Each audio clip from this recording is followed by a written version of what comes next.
PlayStation Plus has been a big topic among PlayStation gamers. Some absolutely hate the game offerings in recent years, and others aren't as bothered, but it seems like there's a large majority of gamers that are very much disappointed every month when they see the PlayStation Plus lineup of game offerings, and some will tout these games as free game offerings, but don't get it twisted, these games are not free. First of all, as most of you probably know, PlayStation Plus is a subscription service. Either you're paying $10 a month, which I highly would recommend you not to do. At that point, you're paying $120 a year, and for what you're getting, if you're paying that price, it's probably not worth it. However, if you actually go and buy a year, which I believe is available for $60, or more often than not during the holiday times, you can easily find a year for $40. At that price, that makes it a little bit over $3 a month. It's a far more palatable subscription service at that price. Now, why are we subscribing to PlayStation Plus? It's not for the game offerings, no, it's rather so we could go online and play our games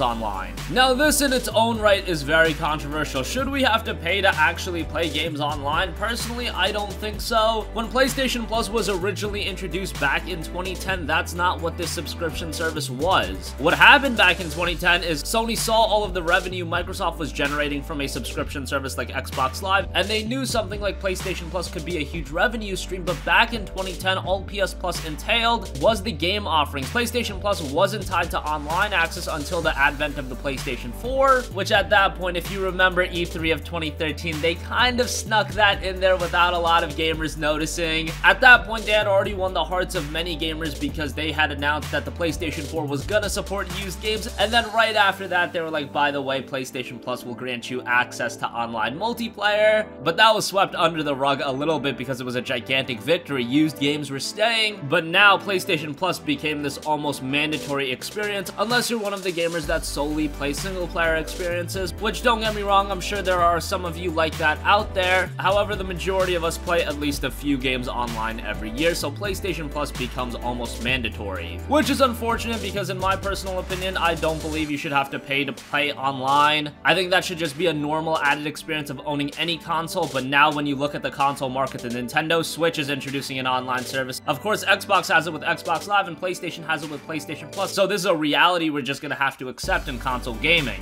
But we can take solace in the fact that PlayStation does offer games every month to PlayStation Plus subscribers. Now, some do lament at the fact that these games are more like rentals on the PlayStation because you don't own these games after your subscription expires. You have to maintain a subscription if you want access to all of these games all the time, but if you're still playing games online, chances are you're gonna keep your subscription live, but that is just another unfortunate reality. So you're getting games every month with your subscription service, which again, if you're thrifty about it, you could be paying as low as $3 and change a month, and at that price, you shouldn't really be expecting the world. Yes, if you're paying $10 a month every month, and you're paying month by month, and you're paying a total of $120 a year, well then I don't know what to tell you. I really would recommend you not to do that. But yeah, I could see why you would be disappointed by the game offerings of PlayStation Plus. It seemed to me that a lot of PlayStation gamers were disappointed by February's offerings on PlayStation Plus. For those of you that somehow don't know, this month we got games such as Knack, Rhyme,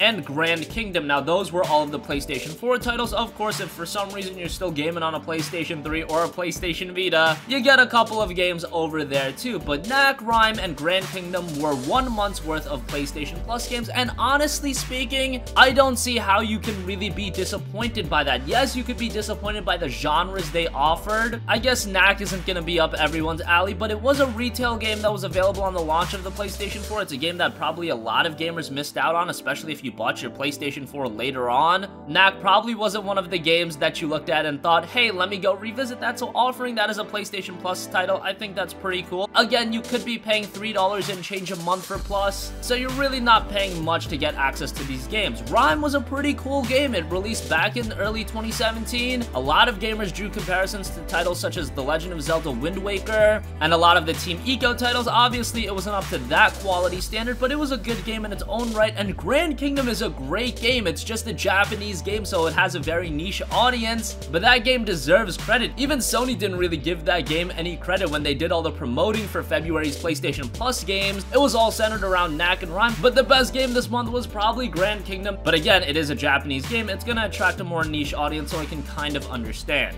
I've got a list of some of the better PlayStation Plus games that have been offered over the last year. Since February of last year, we've gotten titles such as Little Big Planet 3, Abzu, Killing Floor 2, Life is Strange, Until Dawn, Just Cause 3, Infamous Second Son, Metal Gear Solid 5, The Amnesia Collection, Bound, Darksiders 2 Definitive Edition, Deus Ex Mankind Divided, Batman and Telltale series, and Rime that was just given out this month, and Grand Kingdom. Again, if you're thrifty about getting PlayStation Plus, this ends up being just a little over $3 a month, and you're getting all of those games in the span of a year. That's not too bad. I don't even like to mention the fact that PlayStation Plus is primarily to play online, because I don't even believe we should be paying to play online. I just think that is such a horrible business practice, but that's the reality we've set into within console gaming. There's just so much revenue to be made that even Nintendo's jumping on board, and there aren't even that many great online Nintendo games right now. Yes, there is Splatoon, but you get the idea. You don't have a lot of those multi-platform online juggernauts even appearing on the Switch, and they're gonna be charging for an online service, albeit it will be a little bit cheaper. So personally, I just like to take a look at the game offerings, and for all of those games that you get, sure, maybe you own a couple of those games, some of those genres just don't really attract you, but there has to be at the very least 3 or 4 games that you can find some enjoyment from. Little Big Planet 3 is really good, Killing Floor 2 is an awesome cooperative first-person shooter, Life is Strange is great, Until Dawn is really good, Just Cause 3 performs terribly on the PlayStation 4, but it's a fun little game, Infamous Second Son is excellent, now that's a game a lot of you probably already owned, Metal Gear Solid 5 is excellent, again, another game a lot of you might have owned, but for those that didn't, that's a great additional title. Amnesia Collection is great, so you get the idea. Yes, it would be great to have new release titles like Assassin's Creed Origins and Monster Hunter World appearing on PlayStation Plus, but it's easy to understand why that can't happen. That just doesn't make any business sense, and again, this is a service that you're not paying that much money for if you're smart about how you subscribe. Again, yes, if you're paying $10 a month, I can see the reason to be disappointed, but if you're paying $10 a month, you're really not doing it the right way. And at the end of the day, again, I think paying to play online is just horrible. I think that's just a sad reality that gamers have accepted, and with PlayStation Plus and the necessity to have it to play online, I think a lot of gamers had hoped that this would finally make PlayStation Network as a service better, and don't get me wrong, it's made incremental improvements, but the server's still going down all the time, and it's not up to the level that you would have thought it to be.